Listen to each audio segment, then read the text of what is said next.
Hi there, Sagittarius. It's Maria from the Tarot Shop here with your March Tarotscope.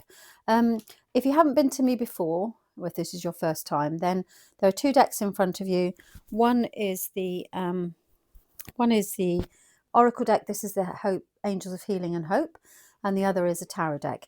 Now, I always say this, and it's really important to stress that if you don't connect with the reading, if it doesn't feel that it's for you, then don't try and make it fit. Check out your moon and or your rising signs instead. And I say that because we don't always operate from our sun energy. It can be that something's happening with a transit in our chart that means that we are messing around with the lights, and that we are operating more from our moon. So that sort of energy. So if you don't know what you are, then you can search online and get a free natal chart that will tell you what your moon sign is and what your natal sign is. Okay, so that's your sin.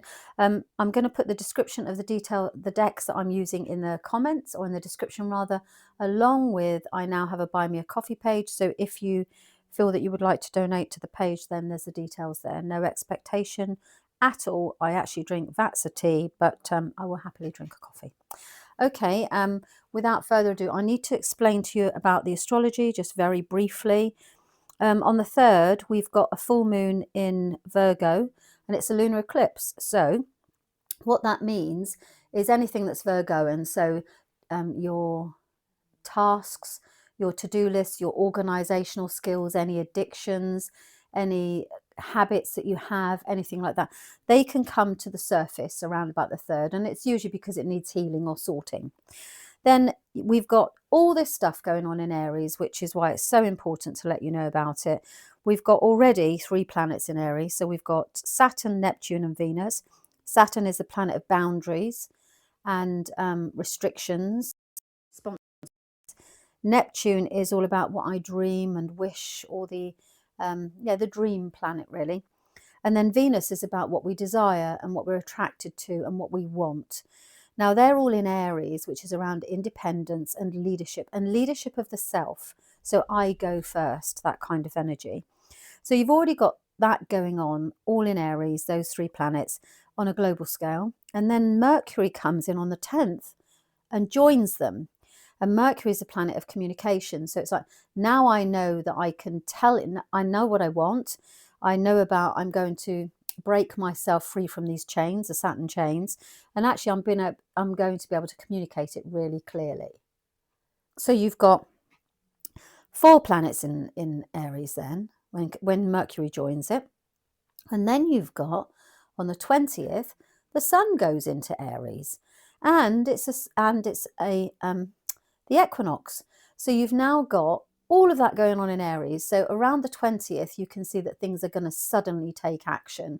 So you've got build up, and everything then kind of explodes into Aries, if you like, really, on the 20th. So that's what's going on. And that will start to filter through into your own life, especially if you have a lot of Aries in your planet, in your chart, or any of those planets have a particular Aryan energy in you.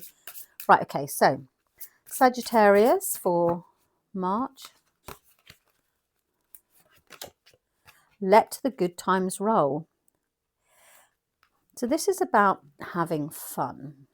Sorry about I can see there's lots of shadow on there's not a tremendous amount I can do about it, unfortunately. The sun has not got its hat on at the moment. So we are working with what we've got. And the tarot doesn't mind. I hope you don't too. Right, Sagittarius, let's have a look. What does March bring for you?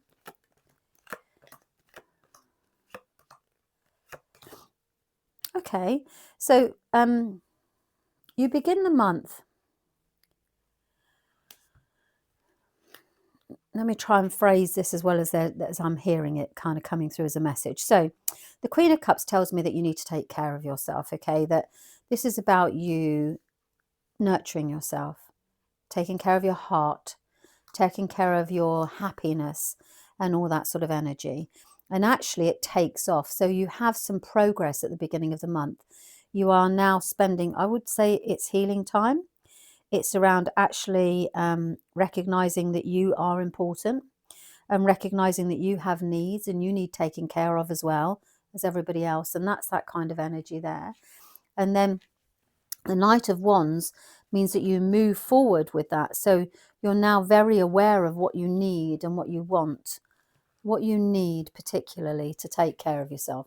So anything that's toxic or anything that's not really suiting you, if this is over, you're going to put things in balance, and the Knight of Wands moves things forward very quickly. Now you have got a change here. I have to cover this card up because YouTube is particularly worried about images. So you've got, in the middle of the month, you've got the World, and the World tells me that something's come to a conclusion.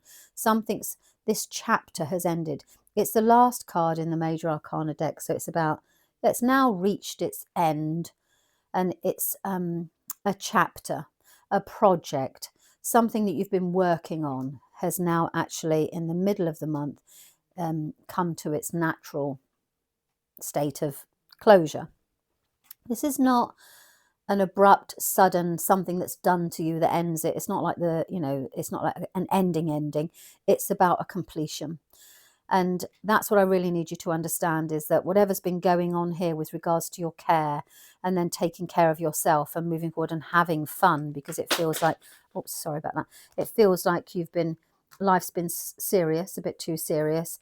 Then actually everything comes to a completion and a conclusion in the middle of the month, because I believe there was some, it's saying here, there was some boredom, dissatisfaction, disappointment, that kind of feeling. And it is a feeling card, and that's coming to its end, which is really, really positive. So whatever's been going through there, then it comes to its natural end, which is really good, because at the end of the month, I've got a cover over there. At the end of the month, you've got the apprenticeship card. So you're learning a new skill. There's something coming in here that you can earn money at some point in the future. This is something well, it's the apprenticeship card. So you're just learning it. And it's actually okay now for you to be able to put it out in the world and get recognized for it, and to receive some initial rewards. And you have got victory here. This is the beautiful card of victory. So you've achieved something that actually you need to share with the world, that you have, I've studied this, I've learnt it, and now this is the card of triumph. So it's a wonderful ending. Once you've got this whole thing here sorted out, which is very much about your happiness and about having fun, and coming to this, this stagnation has ended now, because actually, as I say, you've now moved on to this, that's dealt with, and now we're moving on to this new skill set that I have, and I've achieved something. This could be a project that you have now started, or that you had the idea about it and you're putting it into practice. I'm trying to see if I can hear what it is that it's about. It could be something to do with work. You're learning a new skill. Okay, right, that's it. I hope that you found that helpful. I am on the YouTube channel quite a bit over the next coming days, because I've got to do, I haven't got to do, but I am going to be doing deck reveals. There are quite a few. There's a little mountain of them actually, and I'll be doing those over the next few days. Now, if you like what you hear, please do share. YouTube seems to be quite determined to pop me in a little, I'm in the closet right now. Is that the right thing to say? Probably not. The YouTube algorithm isn't working in my favor, shall we say, at the moment. So something's going on there. So if you like it, then please like, comment, do something like that allows the algorithm to see us. That would be wonderful. And then we can reach more people. Okay, that's it. Thanks very much for your time. Bye-bye.